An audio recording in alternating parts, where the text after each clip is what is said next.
ప్రభునందు ప్రియ సహోదరులారా, ఈరోజు మనం ప్రభువు సెలవిచ్చిన ద గ్రేట్ కమిషన్ అని పిలువబడే మత్తయి సువార్త 28వ అధ్యాయం 19వ వచనంలో ఆయన మీరు వెళ్ళి సమస్త జనులను శిష్యులనుగా చేయుడి అని ప్రభువు సెలవిచ్చిన మాటను ఈరోజు మనం ఆలోచన చేయాలి. వాస్తవంగా ఆయన పరలోకానికి ఆరోహణమైపోతూ శిష్యులందరినీ పిలిచి వారికి ఇచ్చిన మాట, మీరు వెళ్ళండి సమస్త జనులను శిష్యులనుగా చేయుడి, తండ్రి యొక్కయు కుమారుని యొక్కయు పరిశుద్ధాత్మ నామములోనికి బాప్తిస్మం ఇవ్వండి అని చెప్పారు. కానీ ఈరోజు మాలాంటి సేవకులు కానీ సంఘాలు కానీ సంఘంలో విశ్వాసులను బలపరుస్తున్నారు కానీ శిష్యులను తయారు చేయలేని పరిస్థితుల్లో ఉన్నాం. కాబట్టి ప్రభు ఆజ్ఞను మనం జ్ఞాపకం చేసుకొని విశ్వాసులను శిష్యులనుగా తయారు చేయటం అనేది ఎంత ప్రాముఖ్యమో మనం గమనించాలని కోరుతా ఉన్నాం. ఈనాడు మనం చాలా మంది క్రైస్తవులు అని చెప్పి సంబరపడుతున్నాం. నిజమే, మనం క్రైస్తవులమే. క్రొత్త నిబంధనలో కూడా క్రైస్తవులు అన్న మాట 3 సార్లు రాయబడింది. శిష్యులు అన్న మాట ప్రస్తావించి 274 సార్లుగా శిష్యులను గురించిన ప్రస్తావన మనం చూస్తా ఉన్నాం. కాబట్టి ఎక్కువ సార్లుగా శిష్యులను గురించిన ప్రస్తావన ఉంది కాబట్టి, అంతేకాకుండా ప్రభువు ఇచ్చిన ఆజ్ఞ శిష్యులనుగా తయారు చేయుడి అన్న మాట మనము జ్ఞాపకం చేసుకొని శిష్యత్వానికి ఉన్న ప్రాముఖ్యత మనం గమనించాలని కోరుతా ఉన్నాం. ఈ గ్రీకు భాషలో శిష్యుడు అనే మాటకు అర్థం మాథేటేన్ అంటారు. అంటే విద్యార్థి, అభ్యాసకుడు అని అర్థం అన్నమాట. ఈ లోకంలో సహజంగా ఒక విద్యార్థికి ఒక గురువు ఉంటాడు. ఒక అభ్యాసకుడుకు ఒక బోధకుడు ఉంటాడు. కానీ బైబిల్ గ్రంథంలో మత్తయి సువార్త 23వ అధ్యాయం 8-10 వచనాల్లో మనం చూస్తే, మనలో మనం బోధకులు లేరు. మన బోధకుడు ప్రభువైన యేసుక్రీస్తే అన్నాడు. మనకు గురువులు లేరు. మన గురువు మన ప్రభువైన యేసుక్రీస్తే. కాబట్టి మనం బోధకులుగా, గురువులుగా మనం పిలువబడకూడదు. మన బోధకుడు, మన గురువు మన ప్రభువైన యేసుక్రీస్తే అన్న విషయాన్ని మనం గమనించాలి.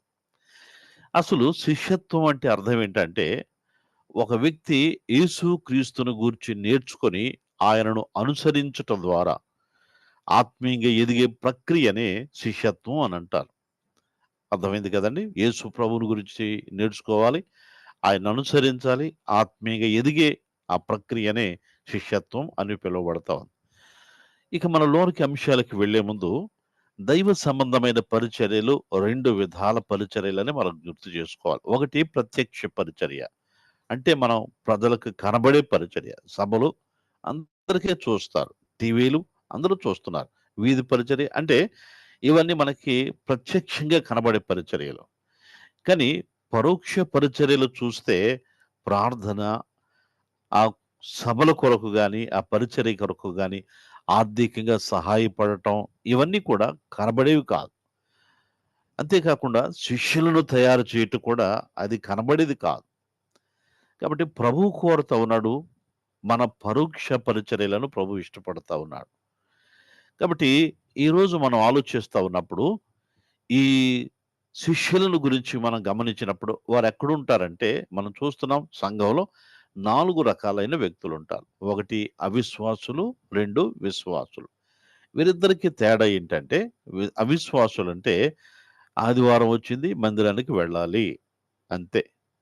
వాక్యం వినాలి, వింటారంతే. అసలు వాక్యానికి హృదయంలో స్థానం ఎవరు? ప్రభువు నమ్మరు, మారు మనసు పొందరు, బాప్తీసం పొందరు, ఆదివారం వచ్చారు, వెళ్తారంతే. అసలు దైవ కార్యాలతో గాని, దేవునితో గాని అసలు ఏ విధమైన సంబంధాలు ఉండవు వారికి. వారు అవిశ్వాసులు. మరి విశ్వాసులంటే మందిరానికి రావటమే కాదు, వాక్యాన్ని విని, వాక్యం చేత వారు కూర్చోబడి, మారు మనసు పొంది, బాప్తీసం పొంది, ప్రభు పరిచర్యలో సహాయపడి వారు విశ్వాసులు అంటాం మనం.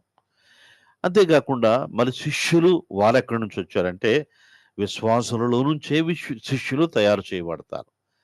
ఒక వ్యక్తి శిష్యుడిగా ఉండాలంటే మొట్టమొదటిగా తను విశ్వాసి అయి ఉండాలి. మారు మనసు పొందినవాడై ఉండాలి, బాప్తిసం పొందినవాడై ఉండాలి. వారిద్దరికి కూడా వ్యత్యాసాలున్నాయి. ఈరోజు ఆ సంగతులు మనం చూడబోతున్నాం. విశ్వాసికి, శిష్యునికి ఉన్న వ్యత్యాసాలని ఈ వీడియోలో మనం చూడబోతా ఉన్నాం. 4వది సువార్థికులు, పెద్దలు, సేవకులు. వారిని గురించి వచ్చే తరగతులు మనం చూస్తాం గానీ, ఈరోజు మనం విశ్వాసికి శిష్యునికి ఉన్న 5 తేడాలు, 5 వ్యత్యాసాలు మనం చూసి ఈ తరగతిని మనం ముగించుకుందాం.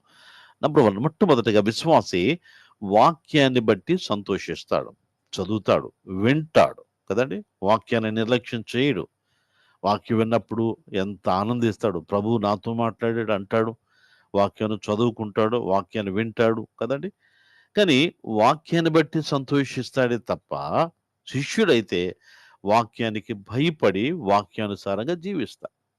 యాకోబు పత్రికలో అన్నాడు కదా, వాక్యాన్ని వినువారు మాత్రమే కాకుండా ఆ ప్రకారంగా చేయటం అనేది ప్రాముఖ్యమైనది. అది శిష్యుడు చేయగలడు.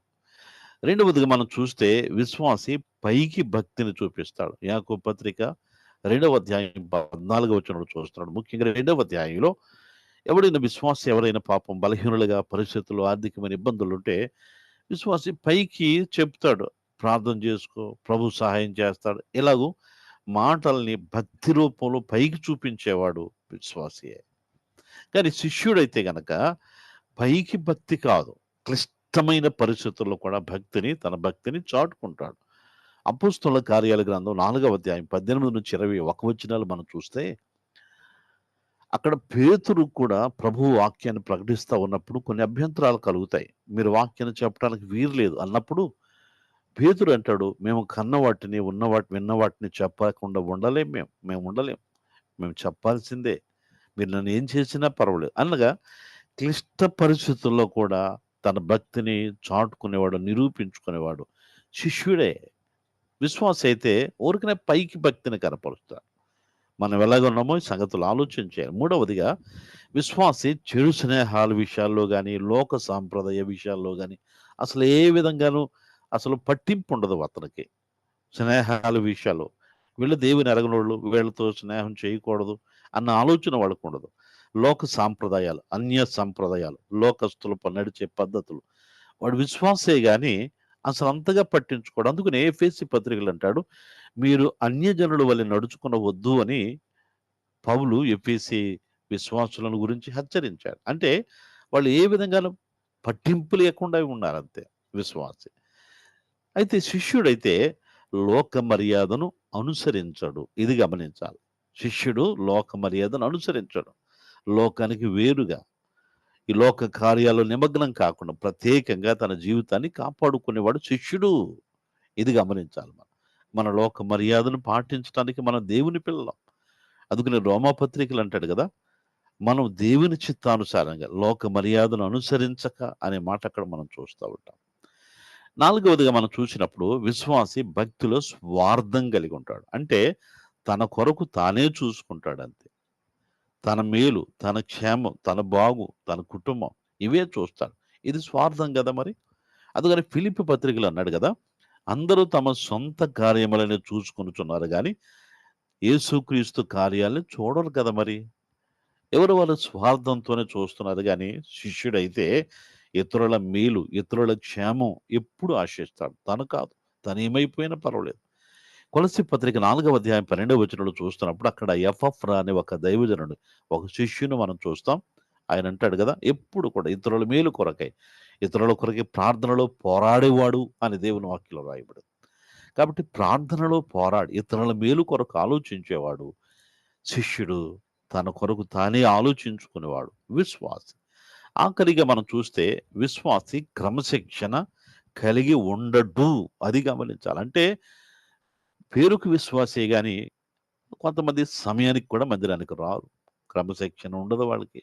ఒక వారం వస్తారు, 2 వారాలు డుమ్మా కొడతారు. ఏమంటే, "మేము అంతేనండి, మీ విశ్వాసులమే, మేము కాదంటారా? మాకున్న పరిస్థితులు" ఏవేవో సాకులు చెప్తాడు. వీళ్ళు విశ్వాసులే, క్రమశిక్షణ లేదు. క్రమశిక్షణ కలిగి ఉండరు. కానీ శిష్యుడైతే గనక సైనిక క్రమశిక్షణ కలిగి ఉంటాడు. విశ్వాసికి, శిష్యునికి అంత వ్యత్యాసం ఉంది. సైనిక క్రమశిక్షణ అంటే అర్థం ఏంటంటే, సైనికుడు ఎప్పుడు యుద్ధం వస్తదా? ఎప్పుడు ఆపదొస్తదా? ఎప్పుడు కమాండర్ నుంచి ఆజ్ఞలొస్తాయా? ఎప్పటికప్పుడు సిద్ధంగా ఉంటాడు. ఒకవేళ అకస్మాత్తుగా ఏదైనా వారి యుద్ధానికి సిద్ధపడమని గాని, బయలుదేరమని గాని ఏదైనా ఒక ఇండికేషన్ వాళ్ళకి వచ్చినప్పుడు ఉన్న సెకండ్స్‌లో వారు తయారైపోవాలి. అంతేగాని స్నానం చేస్తున్నాను ఆగండి, భోజనం చేస్తున్నాను ఆగండి అంటే కుదరదు. ఒక విశ్వాసి టైంకి రాకుండా ఉంటాడు గానీ, శిష్యుడైతే గనక ఎప్పటికప్పుడు ఏ ఆపదొస్తదా? ఏం చేయాలి? ఎలా ఎదుర్కోవాలి? అనే సిద్ధపాటు కలిగి ఉన్నవాడు శిష్యుడు. కాబట్టి ఈ ఈ ఈ వాక్యాన్ని ఆలకిస్తున్న మనం, మన విశ్వాసులమా? శిష్యులమా? అని పరీక్షించుకోవటానికి ప్రభువు ఈ అవకాశాన్ని కలుగజేస్తా ఉన్నాడు. ప్రభువు అన్నాడు గదా! మీరు క్రైస్తవులుగా కాదు, శిష్యులుగా ఉండాలి అని ప్రభువు ఆశపడతా ఉన్నాడు.